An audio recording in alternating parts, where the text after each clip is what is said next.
God's original design for this creation. I don't know if you know this, but in the United States, when they are going to train someone to identify a counterfeit bill, a false bill, the way they do it is instead of pointing to all the wrong things that a bill may have, what they do is they spend about 6 months studying a real bill. And they pay attention to all the details and how is the sign, how perfect it is. And after 6 months, they introduce a false bill. And the reason why they do that is because if you know what the original design is, if you know how perfect, how flawless, where all the signs and symbols are, it is very easy for them, people identify what is false. So part of the reason why I want to start with God's original design for this creation is because I am going to apply the same principle.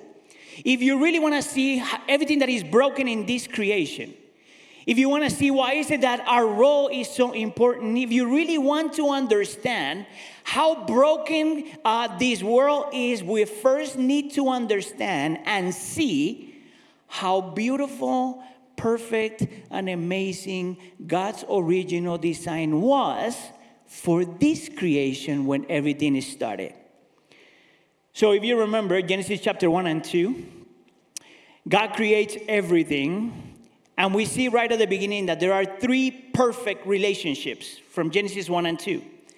Number 1, you see a perfect relationship between God and nature.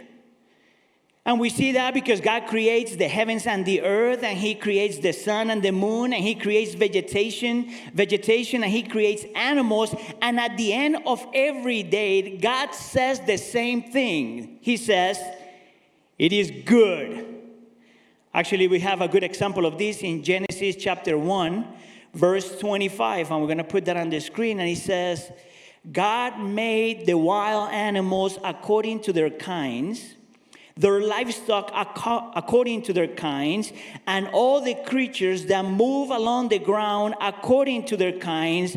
And God saw that it was. And God saw that it was. So do me a favor, look at the person next to you and say, creation was good. Can you imagine? Can you imagine a place where there's no earthquakes, no famine, no tornadoes, no violence, no hurricanes, nothing that destroys creation? Can you imagine? There's a perfect relationship between God and nature. The second relationship is a perfect relationship between God and humanity. And we see that in Genesis chapter 1, starting in verse 27. Look at what it says. So God created mankind in His own image. In the image of God, He created them. Male and female, He created them. Verse 28. God blessed them and said to them, be fruitful and increase in number, fill the earth and subdue it. Rule over the fish in the sea and the birds in the sky and over every living creature that moves on the ground. And I want you to see how God created all human beings, regardless of where they come from, all human beings with this dignity and value and perfection. And He created human beings in such a way that God is connected to humanity like nothing else, and that humanity is connected to God like nothing else. And you could see that there was a perfect relationship between humanity and God. And this becomes very clear in Genesis chapter 1, verse 31. And God saw all that He had made, and it was very good. Can you say very good? Very good. And there was evening and there was morning, the 6th day. Can you imagine a time and a place where people are not afraid of God? A time and a place where we live for Him and we enjoy His presence. Can you imagine a time and a place in which everything we do, obeying God, brings satisfaction? Can you imagine a time in which we could see the image of God in each other and to live for Him is pleasure? Can you imagine? You were created really good. You were created very good. So not only we see a perfect relationship between God and nature, not only we see a perfect relationship between God and humanity, but there's another perfect relationship which is between humanity, between human beings. And we see that, for example, in Genesis chapter 2, verse 18. The Lord God said, "It is not good for the man to be alone. I will make a helper suitable for him." Now, this is what is interesting about that passage, and I want you to think about that for a second. Was Adam really alone? See, there's a perfect relationship between Adam and God. And God is very present in the life of Adam. Therefore, he's not alone.